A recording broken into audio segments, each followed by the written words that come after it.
fend la vague avec l'élégance d'un vieux gréement. Des caractéristiques hors normes, 100 tonnes pour 24 mètres de long. Plus d'un siècle après la fin de la marine marchande à voile, Grain de Sail est le premier cargo entièrement propulsé par la force du vent. À bord, non pas des équipiers, mais des marins qui retrouvent les gestes d'antan. C'est sûr qu'on sera beaucoup plus à l'aise avec un bateau comme celui-ci qu'avec les bateaux qu'ils avaient à l'époque. Ouais. L'apport de la technologie, de l'architecture moderne, rendent aujourd'hui la navigation à la voile beaucoup plus sûre et performante. C'est un bateau qui est à la fois performant et à la fois beau. Donc je pense qu'on va bien s'amuser lorsqu'on partira pour New York. New York, ce sera sa première escale pour y décharger du vin bio stocké dans la cale, conçu pour accueillir 50 tonnes de marchandises. Dans la cale du navire, c'est un peu le cœur du bateau. On l'a conçu autour de ça, donc on se retrouve avec des barbilles qui permettront l'arrimage de la marchandise. On a un panneau de cale qui est juste au-dessus qu'on peut ouvrir et l'ensemble de la cale est réfrigéré.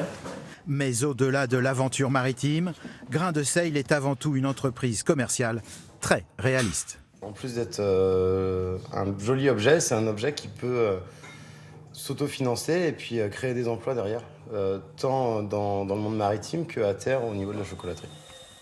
Pour financer le bateau, ses concepteurs ont d'abord développé le commerce de marchandises rentable, ici, dans le petit port de Morlaix en Bretagne. La première d'entre elles, la torréfaction de café sous leur propre marque. C'est l'aboutissement d'un rêve, ce café que vous êtes en train de boire là. Ouais, ça a été en tout cas la première brique de la société. Après, on s'est attaqué à un autre sujet qui était la fabrication de chocolat. Donc ça, c'était un autre match. Et puis maintenant, on a un bateau qui rentre en service. Donc c'est encore une autre opération et on fait tout dans l'ordre.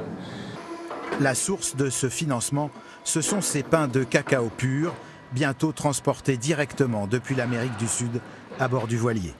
Dans cette usine, 50 personnes, dont moitié d'handicapés, travaillent à la fabrication du chocolat biologique. Avec 250 tonnes traitées ici cette année, l'entreprise a pu financer et rentabiliser le bateau. Le surcoût par rapport à un transport par cargo classique est inclus dans le prix de vente. Le surcoût du transport à la voile représente simplement 10 centimes d'euros par tablette, donc c'est parfaitement en fait acceptable. On ne fait pas de l'écologie pour perdre de l'argent ou pour faire en sorte que ça ne marche pas, évidemment. On a trouvé un équilibre économique qui nous permet d'être performants. Alors, cette nouvelle forme de transport à la voile, intégrée au commerce, peut-elle être un nouveau modèle?